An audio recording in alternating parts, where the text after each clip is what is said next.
up, Get Better Basketball community? I'm Coach DeMarco, and this is Focused. Today's episode is a very special NBA playoffs edition of Focused, when I'm going to share with you one of the Celtics plays that they use in an ATO situation. I have over 30 plus actions that the Boston Celtics use in the first round against the Atlanta Hawks. And I really like this action because it actually resembles or is very similar to an action that I use with my team in the Dribble Drive Offense. It's called 4-out push, and it's really simple. And the Celtics used it to start the game, actually game 6 against the Hawks, and they got an open three-pointer. Now, really simple. We're going to have Marcus Smart, and he's going to dribble at Jaylen Brown, and he's going to wave him through, and there's that push action. And that's what we called it with our team. And you can see it essentially is set up with the two top players, the two corner players, and the dunker position, which essentially is how we were set up in our Dribble Drive offense. As Smart pushes Brown through, we're going to have Tatum come up and set a ball screen for Marcus Smart. Simultaneously, Brown is going to work out, and we're going to get a screen from the corner from Derek White. So we're going to end up with this ball screen up at the top. We're going to have this corner screen, this little exit cut from Brown, who's going to work out to the corner. So as Smart's working, he has an option to hit Tatum on the roll or take Brown in the corner. Now, I really like this because you're occupying the help defense. They have to worry about Jaylen Brown making this exit cut. They have to worry about Derek White rolling into the paint. They have to worry about Al Horford on the weak side, and I'll get to that in a second.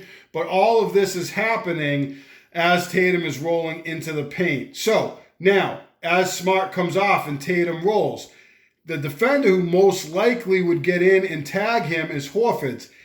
If that pass goes to Tatum and he sees Horford's defender, he's just going to kick it out. Horford shot great in the NBA playoffs for the Celtics in the first round. He's been a great shooter for the Celtics, spot-up shooter since he's been back with them in the recent years. So really simple, that option is available. You have Brown on the exit cut. You have Tatum on the roll if there's no help. If by some chance Brown's covered and Tatum's covered, there's a good chance that this defender got in.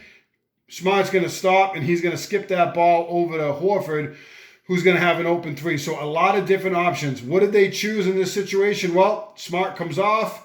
Tatum makes the roll. He's going to hit Brown in this corner area for a wide open three-pointer.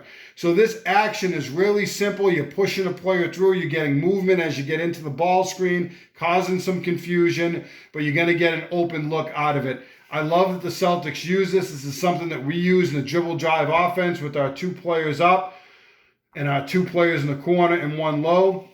I almost called this 5-out because it ends up in a 5-out look with Tatum setting the screen up there, and they run mostly 5-out stuff. But I'm like, you know what? This really resembles the Dribble Drive push play that we ran in our offense, and I think it's something that coaches can relate to in a 4-out, but obviously you could run it in a 5-out as well. Let's check it out.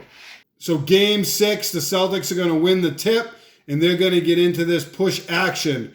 Here's your two players at the top, like Dribble Drive offense. Horford in the corner. You're going to have White in the corner, and you're going to have Tatum down low. This is why I called this a 4-out, but obviously Tatum could have started high, and it could have become a natural 5-out offense. We're going to push Brown through, who's going to come through and make an exit cut off of this screen. You're going to get Tatum, who's going to come up and set a ball screen. Now, as Tatum rolls, I think they actually had Tatum. Smart is going to hit Brown.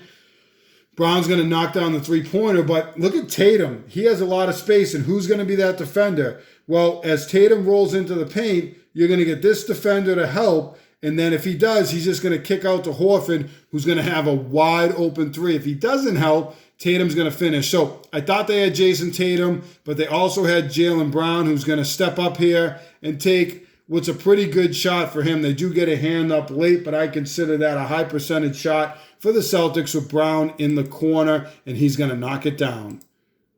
Let's take a look at this action one more time off the opening tip. I call this an ATO action, but it's really a scripted action to start the game for the Celtics. There's the push through. Here comes the ball screen. We hit Brown on that exit cut off the screen, and the Celtics are going to start the game up 3. One more time at full speed. I love this action. It's something I use with my team at the high school level, something you can use at your team as well. The first time I showed you this on the whiteboard, I mentioned that Jason Tatum could be open. You saw the clip. There was an opportunity for Smart to hit him in the paint. That defender was right about here. I think he would have stepped over and it would have went out to Horford, or Tatum would just put one dribble on the floor and hit a dunk or a layup or a dunk.